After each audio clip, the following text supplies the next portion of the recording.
when you're writing about science, sometimes people feel like, oh, no, like should just be kind of unemotional and clinical. And I disagree. I think that science is a human endeavor, and people do it because they're passionate about it. They get into big emotional fights about it. There's plenty of emotion, and in order to tell the story accurately and engagingly, you have to engage with that part of it. Welcome to Unnatural Selection, a show about competition, innovation, and the strategies shaping tomorrow's frontiers. I'm Nick Encina. Each week, we speak with pioneers shaping the future. This is episode 44. Innovation doesn't land unless people can understand it. And understanding rarely comes from more information. It comes from better stories. Today, we're stepping into the world of science journalism, a field that quietly shapes how ideas move through culture and how truth survives in noisy environments. Nick speaks with Carl Zimmer, one of the greatest science storytellers of our time, a Pulitzer Prize-winning journalist and columnist for the New York Times. They explore how compelling narratives bring complex science to life, how Carl chooses the stories worth telling, and how journalism is adapting in an age of AI. It's a conversation about clarity, creativity, and the evolving art of making science matter. Carl Zimmer is the author of 15 books about science.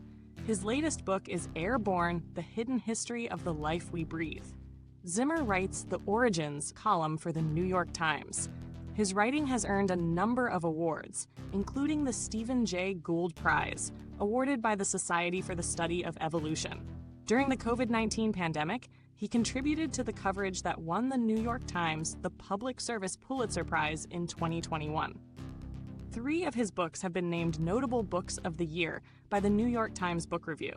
His book, She Has Her Mother's Laugh, won the 2019 National Academies Communication Award. The Guardian named it the best science book of 2018. In addition to his written journalism, Zimmer has hosted, produced, and appeared on numerous podcasts. His 7-episode series, The Future of Aging, was released in spring 2025. He is also a familiar voice on podcasts such as The Daily and Radiolab.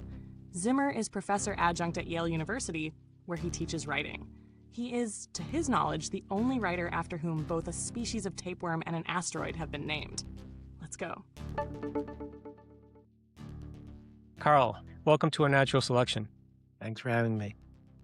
I'm really looking forward to this conversation, and I always start with a question to level set and get from your perspective why it is that you do what you do. So could you please tell us, Carl, what need or impact drives your work?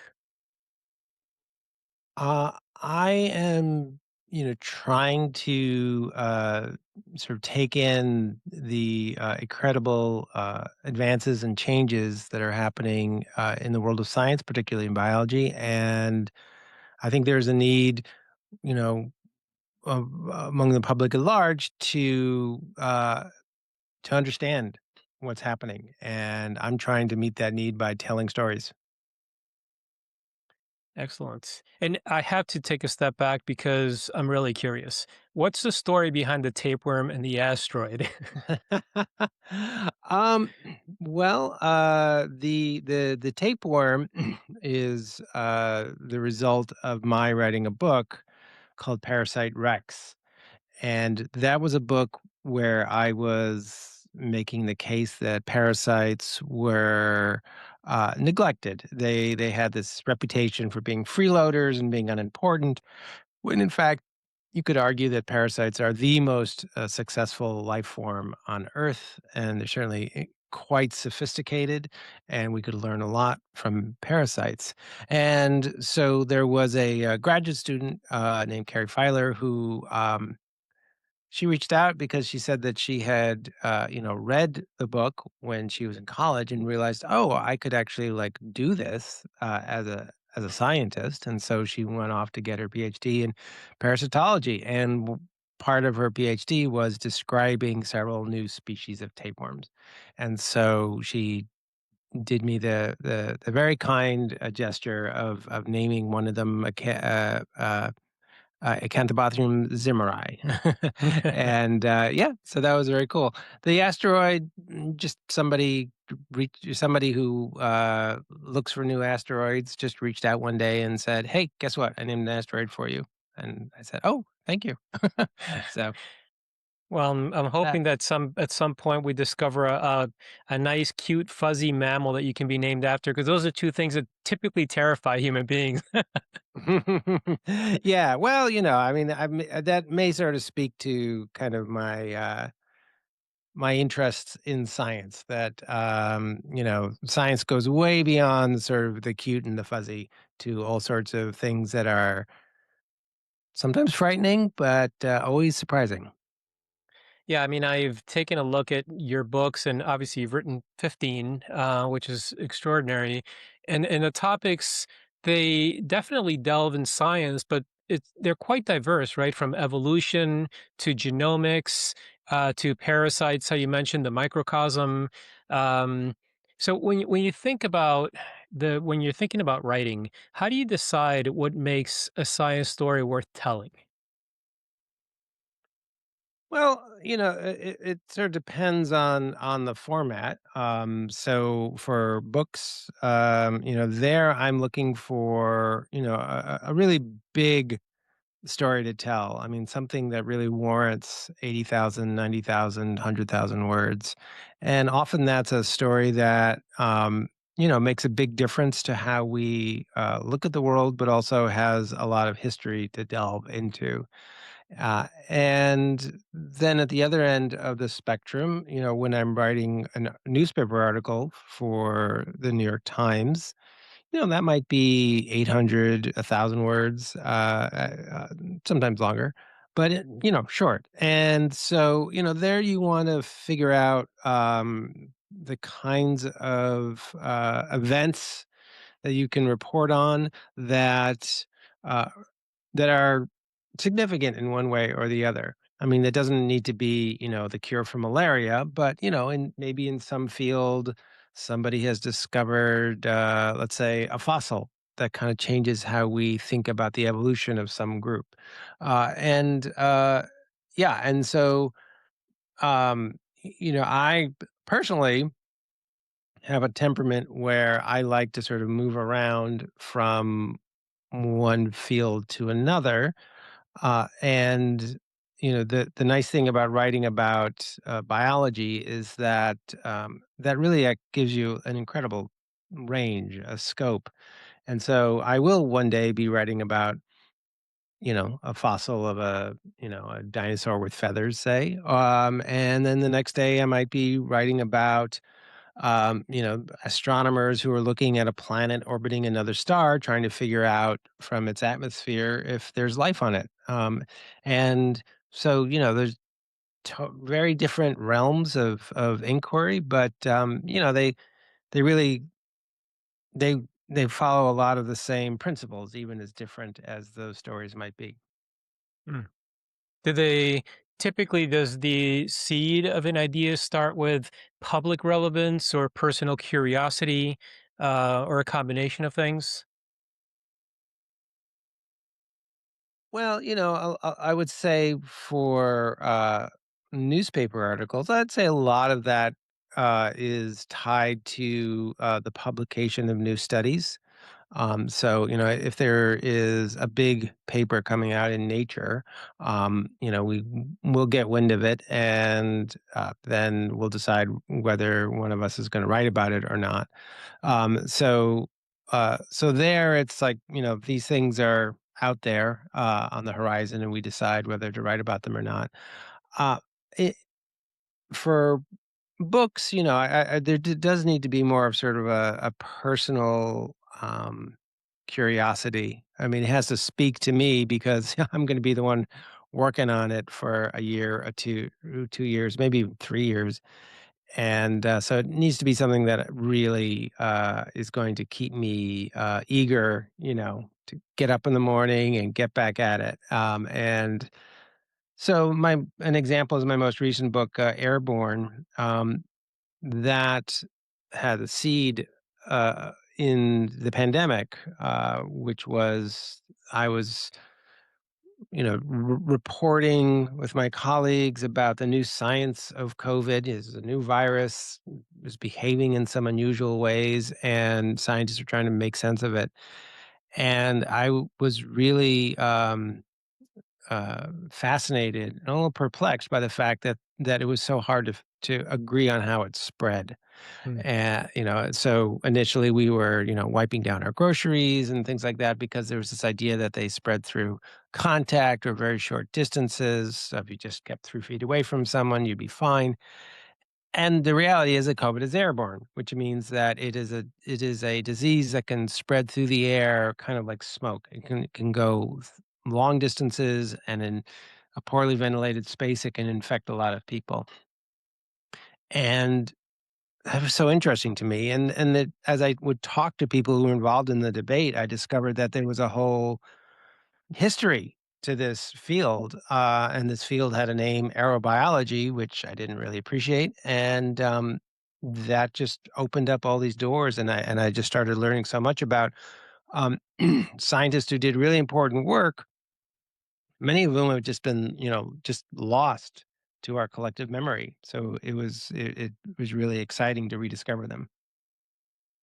Yeah, and I guess while we're in the topic of the pandemic, you were part of the team that won the Pulitzer for covering COVID-19. What did that experience teach you about communicating science in real time? Like you mentioned, right? I mean, we were wiping our groceries, we are wearing face masks. There was a lot of information, a lot of misinformation, a lot of breaking information. Um, and even for those of us in science, things were evolving very quickly, and you were reporting on it. So, what did that teach you about that experience as things are kind of evolving so quickly, trying to get that information out to the public? So we I think one thing we were keenly aware of was that we wanted to get things out fast, but not too fast, because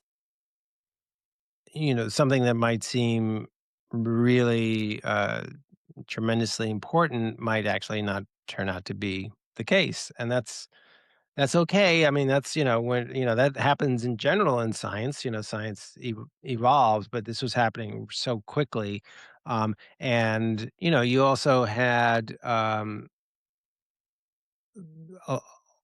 a sort of 24-hour a day schedule of things that were, be showing up on Twitter or as a preprint on bioarchive or just all over the place. And so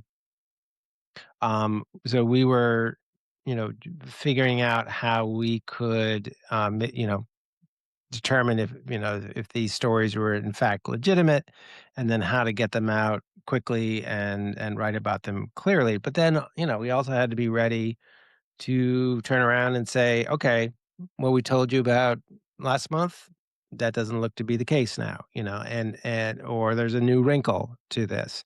Um, I can remember, writing about the evolution of the virus because that evolution is something I'm really interested in.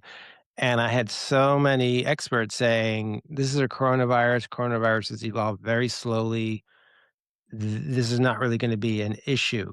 And that was really important to know, for the design of vaccines and the design of antivirals and all sorts of strategies for reining in this disease. And then in, December 2020, we started seeing reports from England about a new variant that is surging up and spreading faster than the virus had spread before. Suddenly, we had to say, well, guess what? Turns out there are variants. And then we had Omicron, which just totally turned everything upside down later on. And so, we had to sort of be ready to update our readers that way, and we needed to do so clearly and without jargon. That was really important, is just to sort of to make sure that people really understood the gist of what was happening without trying to bury them with a lot of esoteric language. And this is not a political podcast, and I'm not trying to make it, but I actually do think it factors in because during this time, there was a lot of misinformation. There were a lot of attacks on the CDC and in the media as well for trying to report on the facts.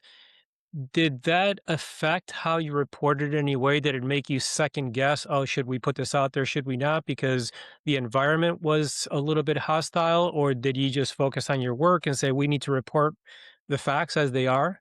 How did the environment affect you, if at all? Well, we were certainly, we were certainly aware, that all sorts of things were happening, and, you would have, people making, statements that, were just not true, and we're talking about politicians, people in positions of power, and so in those cases, we'd have to, write an explanation of why those things were not true. There, one thing that comes to mind, I was working a lot on keeping track of all of the research that was going into, uh, looking for medications for COVID. So some of that was being done, by trying to develop fundamentally new drugs, and then there were also people who were trying to repurpose old drugs. It was a huge effort, um, and, uh, some people kind of took some of that preliminary work on one drug, ivermectin, and sort of grabbed onto that and became convinced that ivermectin was the cure for Mhm. COVID. So, as the trials came out that demonstrated no benefit of ivermectin, I would report on that, and I knew that that was in the context of a lot of people using it, and thinking that it was helping them. So yeah, so it certainly was something that was part of uh, how we were thinking about our reporting. Yeah. So now if we take a step back to the actual storytelling part of what you do, um, over the years, what have you found to be the most effective storytelling techniques for making science engaging without oversimplifying? And this comes from a personal space because I'm in the genomics world, and obviously the goal of genomics is to use it to be able to screen people and identify risks, potentially prevent it, and in many cases diagnostic as well. But there's always an element which is once the tests are run, or even before the tests are run, you have to communicate to people why this is being done. And as science evolves, the information and the context of science becomes much more complex, which means it becomes harder to convey the meaning of why you're doing what you're doing to a layperson that may not understand abstract thinkings behind what a virus is or what a gene is, let alone DNA. Um, and so, as scientists and clinicians, there's consent that you have to get. You have to inform the patient. That's really hard doing it in the span of a few minutes when there's a whole science behind it. You write about this stuff, and so where do you draw the line behind again oversimplifying science so that everybody can get it, while at the same time and making it engaging, but at the same time being as factual as you can? Well, one fundamental rule there is that I do not write for an audience of scientists. Scientists read my work sometimes, and that's great. But I do not think I'm sitting down and writing a story that I can expect scientists to read. And so then I think to myself, like, well, what would somebody who maybe hasn't taken a science class since high school, what could I expect them to know about, and what will it be up to me to explain? And that doesn't mean that I then have to deliver a semester's worth of genetics, um, to explain things. I have to actually like cut away and figure out what's the least that I can get away with explaining. What is the central point of my story. My story is not just dumping data on people. So I think that really helps to give writing and storytelling a focus, is to say like what am I doing here? Mhm. uh, and s- and certainly that is important in journalism, and I think it's important in a lot of other contexts. It can be also true in the context of a doctor, with a patient, or a researcher working with volunteers in a trial. You have a story to tell, and you have to figure out what that story is and how you're going to actually say it, tell that story in an engaging way.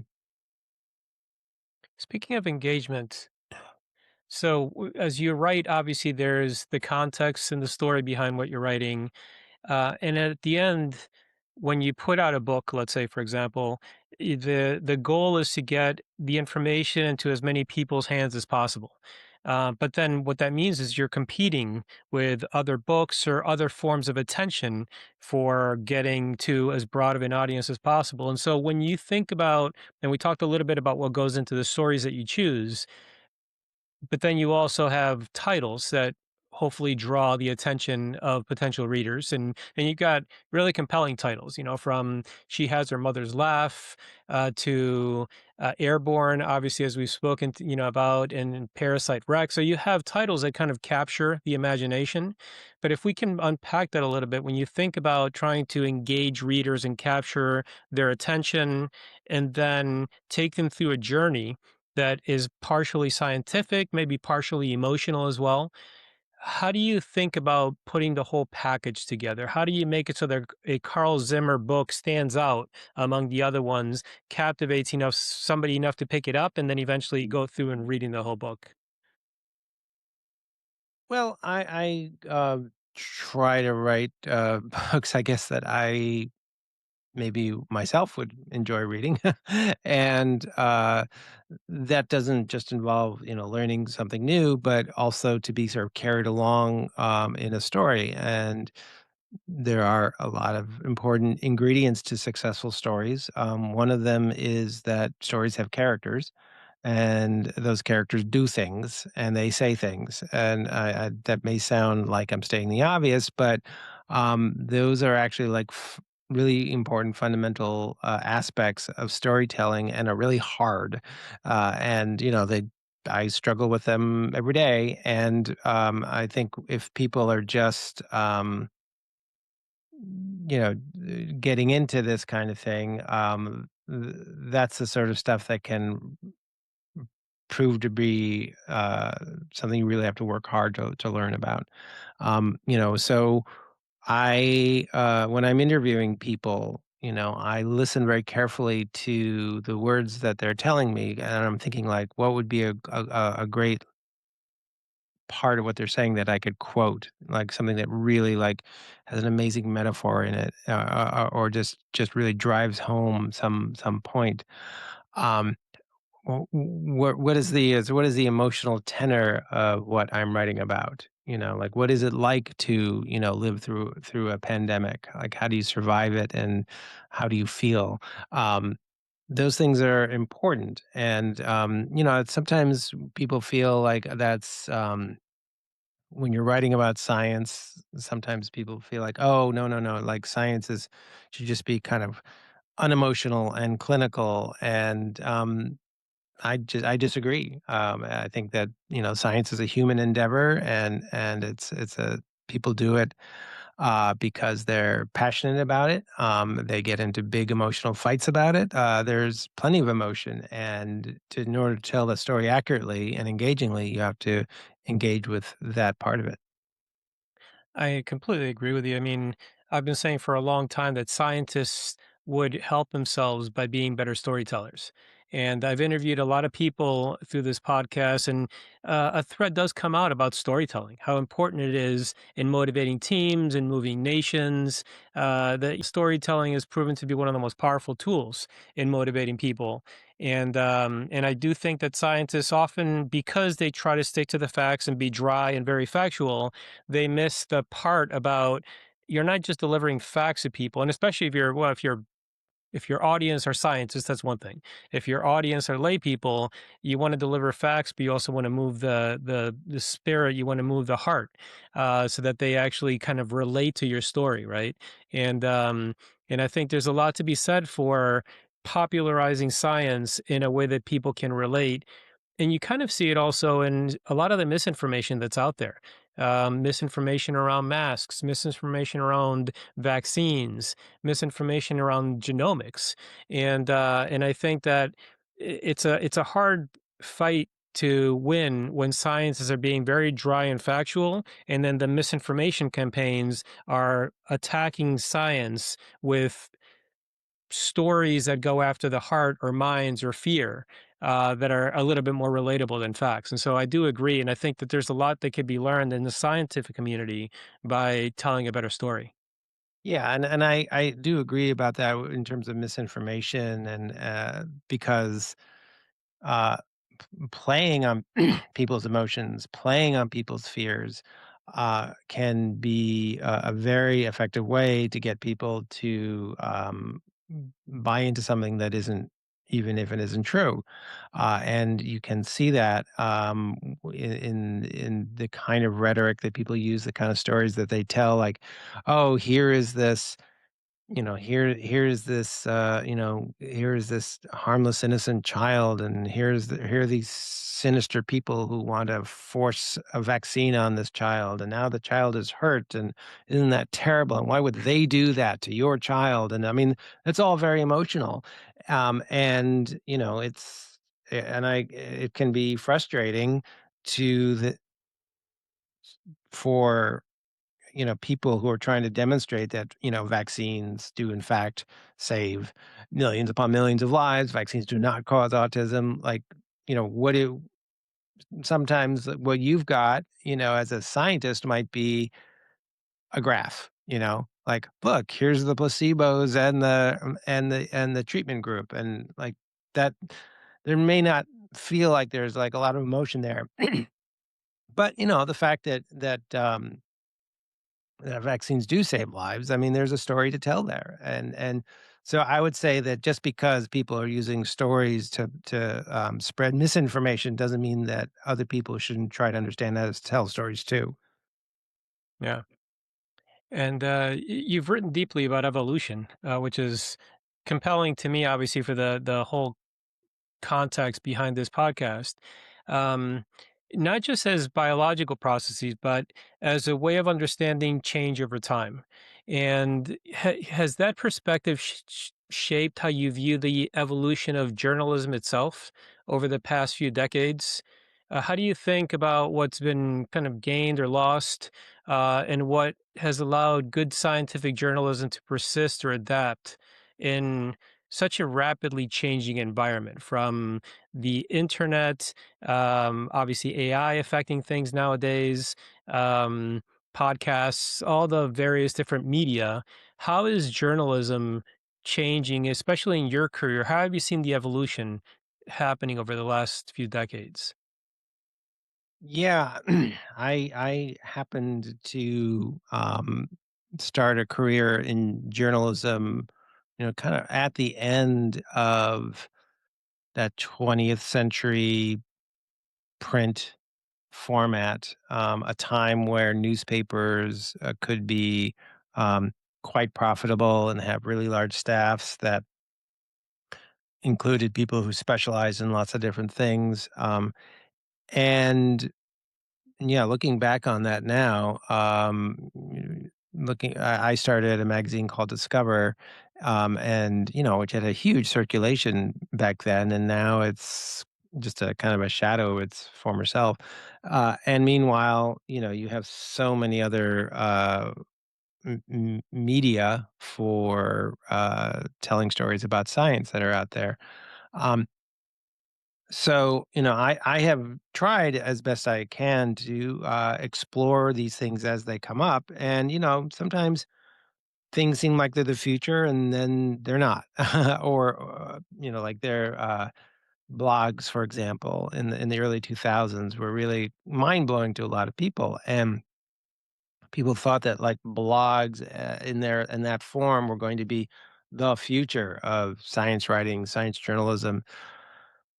There really aren't that many people who call themselves bloggers today, but um, but we all write online and engage with online audiences, and that's sort of the spirit of blogging. So like things do uh, take on new forms. But certainly, in terms of large publications, it is, it's very sobering where we are right now. I mean, I feel very fortunate that I'm writing at the New York Times, which has, several dozen people working on science and health. And there's a real priority, a real support for that kind of reporting. And I've been very grateful to be a part of that. It used to be that the cities across the United States would have their own newspapers, and those newspapers often had full-time science and medicine writers, and those are all gone. Mm. Um, there's the Washington Post is left, and it's got a lot of struggles right now. The Los Angeles Times is had tons of layoffs, and is trying to continue their medical and science writing, but it's not what it used to be. And what is it gonna there's still a hunger and appetite for good information about all of the advances in science and all the debates about the, uh, issues related to science, global warming, for example.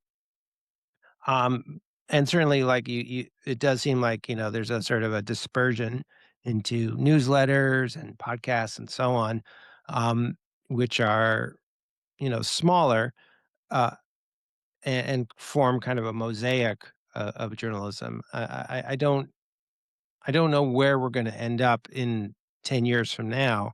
Um, I, I I don't know if like readers are going to be able to sustain all of this. If they're paying $50 for one newsletter and $50 for another newsletter and trying to reach 20 different writers. Uh, I, It doesn't quite add up to me. So I think we're gonna end up in a different place in 10 years. And the technology is evolving so quickly. Um, but there's an element about reading something that came from a human being that's maybe emotionally satisfying more than reading something came from like an AI bot. And when we use artificial intelligence, when I use it and I have it write something or draft something for me, it's incredible what it can do just by simple pattern recognition. But there's still, and maybe it's because it's early years, there's a little bit of a hollowness behind it that doesn't come through, at least for me, as opposed to reading something from a person. Um, do you see AI playing a bigger role in journalism going forward? How does this play out in your mind as far as like technologies? Because media's embraced technology in the past, right? There was print, then there was the web, there were blogs, like you said, digital. All the different news outlets had to print and digital as well. Now there's this new wave of artificial intelligence, which I guess from the outside looking in seems like a danger because of not only generating content, but it also can generate answers to questions in a very different way than, say, Google, where you do a search in Google, you get a link to the New York Times, and you go there and you read the article on the New York Times. Now, AI is more in a state of delivering answers, maybe not even referencing where the source came from. And so from the outside in, it looks more like a threat, but you being in the field, are there elements of AI that are more useful, or is it more of a threat as it would be seemingly to those of us on the outside?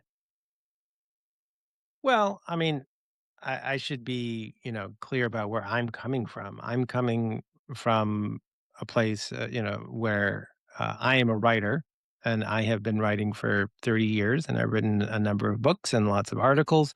The New York Times is currently suing OpenAI for essentially stealing our work. Oh, wow. Okay.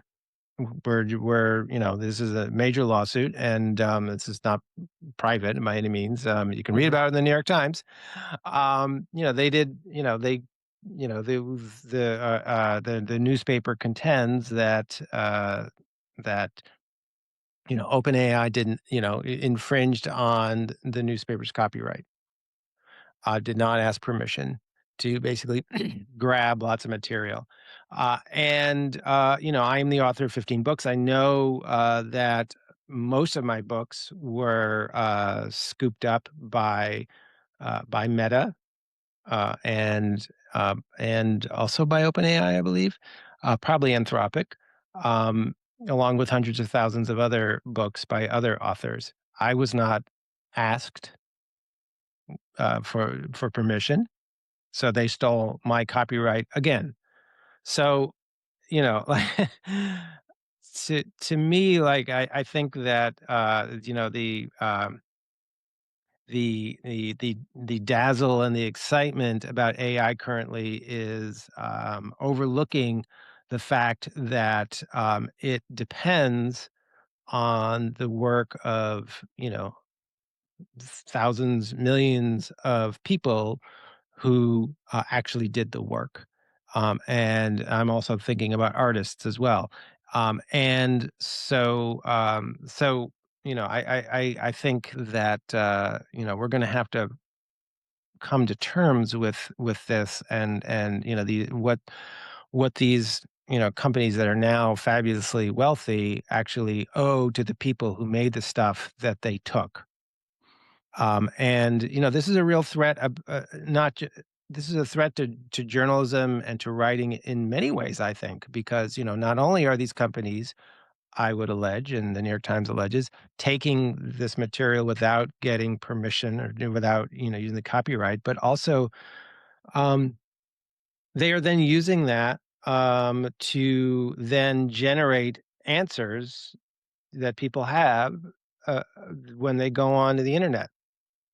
So, if you go on to Google or maybe, OpenAI's browser when it comes online or, Microsoft's, and you ask a question, and suddenly this AI has the answer for you. W- Uh, so, so that means that you, as the internet user, are not even going to go to the website of, say, the New York Times or what have you, which would be an opportunity for that publication to be able to generate some revenue. That's gone. So many publications are just in the past few months have been really frightened by the drop off in readership that's coming on through search, and this is affecting their bottom line. And again, th- this is coming about because, in part because these AIs are being trained on other people's material that they have not, they have, they, th- that they've just taken for themselves. I would argue. And so I see it as a very serious problem. Now, can you use AI while doing journalism? Sure. And the New York Times has actually done some amazing stuff training AIs, say, to look at satellite images to see, to search for evidence of bombing, for example. That's great stuff. Um, it has to be done supervised by a person, by a team of people, but that can be a very powerful thing. Um, I have no interest in having AI do my writing for me because basically all that's happening is that that AI is then going and looking at essentially it's looking at the work of thousands upon thousands of other writers and sort of creating a sort of bland homogeneous generalization of what they've done.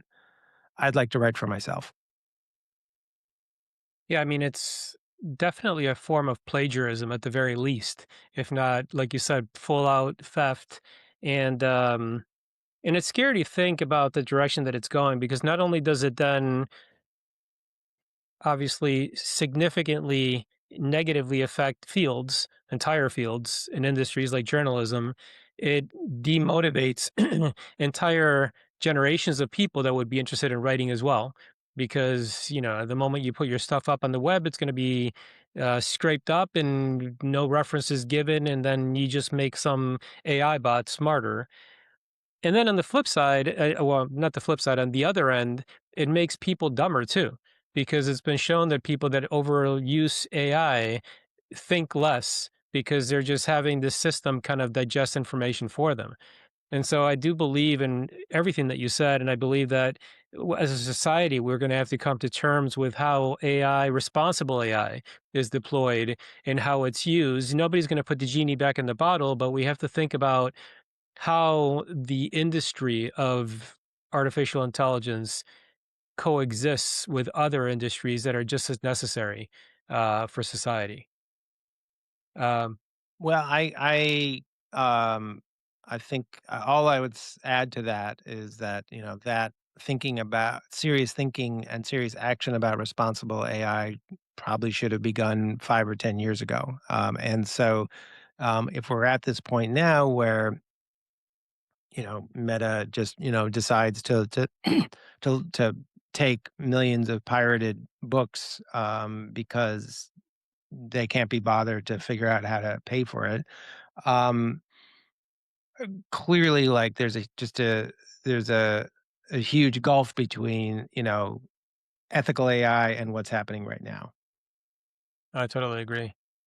And the scary part about that, well, in addition to that, is that if we're looking at regulation or policy or laws to be able to protect us, that's a hard one to believe in as well, because the field of AI specifically, but generally technology, evolves so quickly that I don't envy policymakers on trying to keep up with the pace of the evolution of technology in trying to come up with laws that make sense for at scale.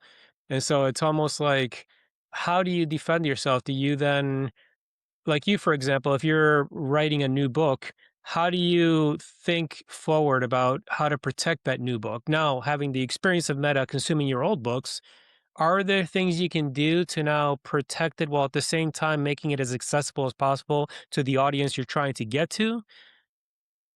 Um, Currently, no. Just because you know uh, governments have not chosen to protect writers and other creators from AI, and the courts are still working through these things. So the case between the New York Times and OpenAI is still very much in process, and um, the Authors Guild has actually partnered with a company called Created by Humans to try to think about what that future looks like, where there is a more responsible interaction between artificial intelligence companies and the people who write the books that they depend on. Um, like high quality nonfiction books are actually like the very best stuff to train these AIs on, which is I find fascinating. So, Created by Humans has actually set up a very interesting um, platform where you, as a writer, can list your books and you can just say like, um, this book, which I wrote and I own the copyright to, um, may not be accessed by any AI, or this book can be accessed for training only, and maybe this one can be accessed and it's okay to quote from it. And it's up to you as the author. You can decide. Um, I don't know right now what the best decision is, but at least I would like something other than just to be blunt about it, being ripped off. Yeah, of course.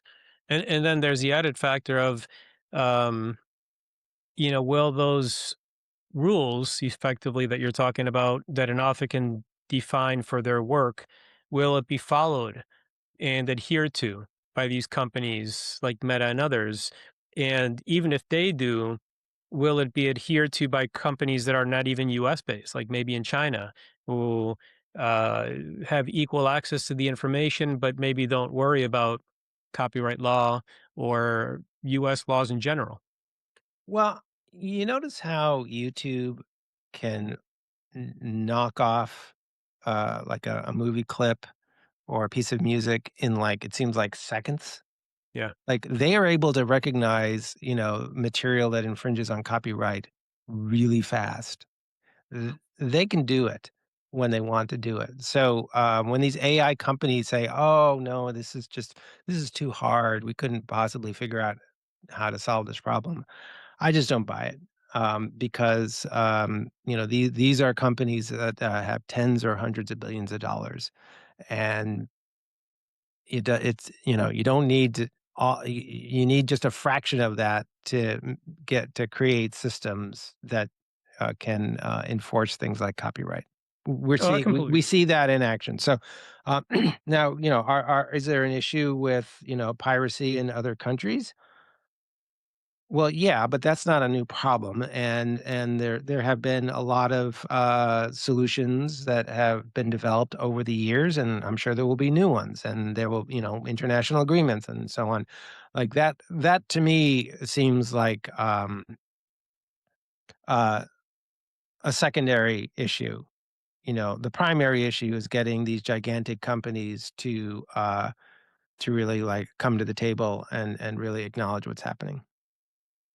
Yeah, I completely agree. I mean, it doesn't seem to be that hard of a problem in relation to all of the other hard problems that they seem to solve on a weekly, monthly, yearly basis, right? I mean, they can create LLM technology that can, using pattern recognition and advanced statistics, write whole paragraphs or books or generate music or deep fake videos.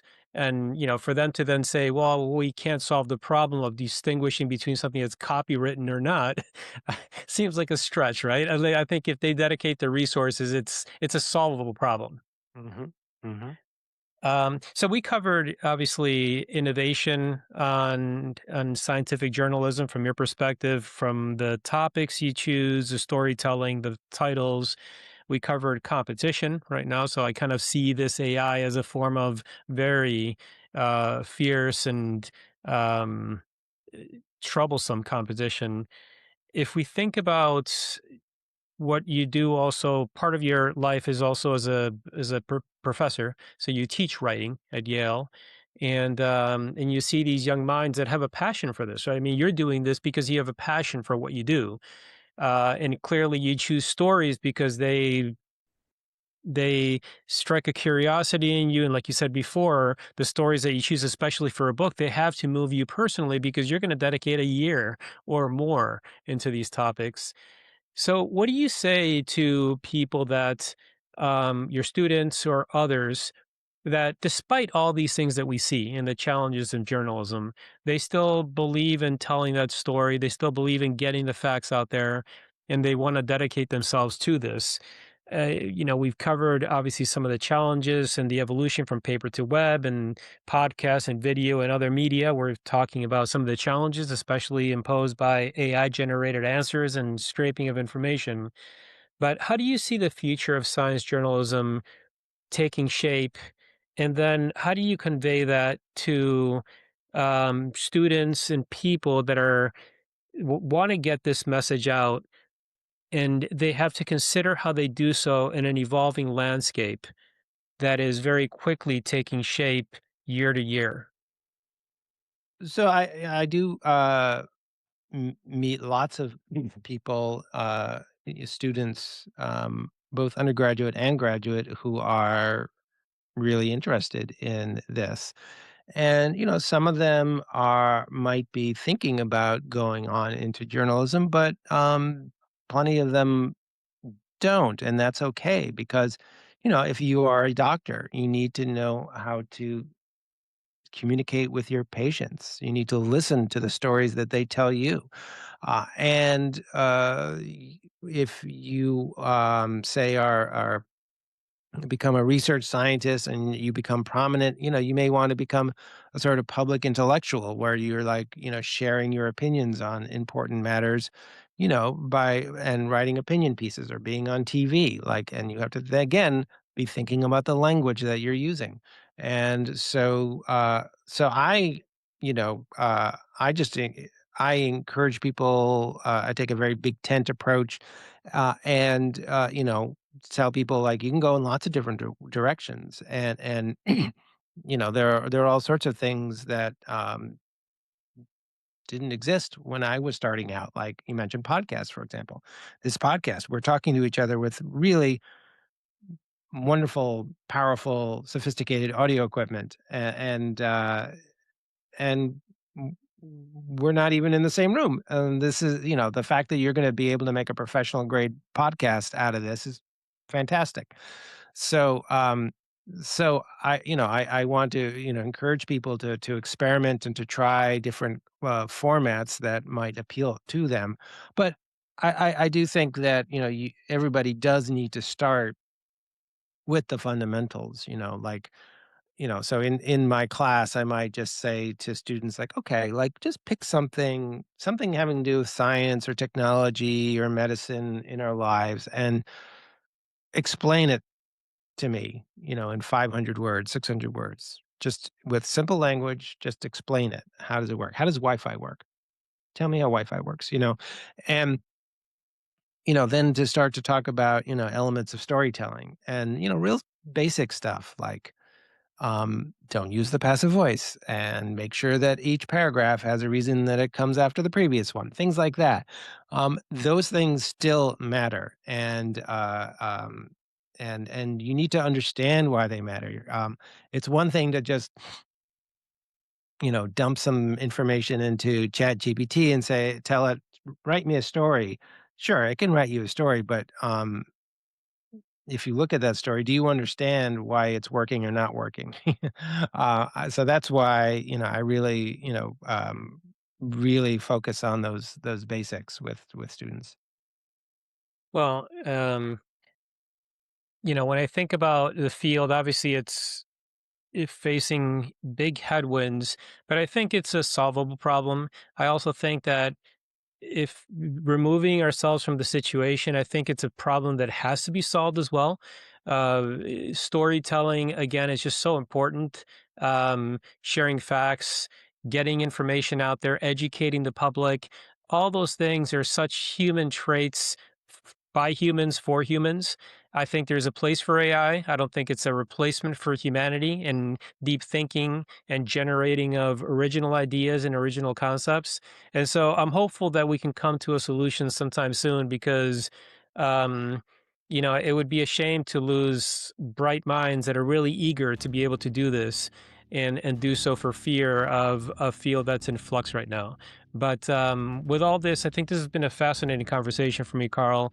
It's really given me a new perspective on the field of scientific journalism, the opportunities, the challenges.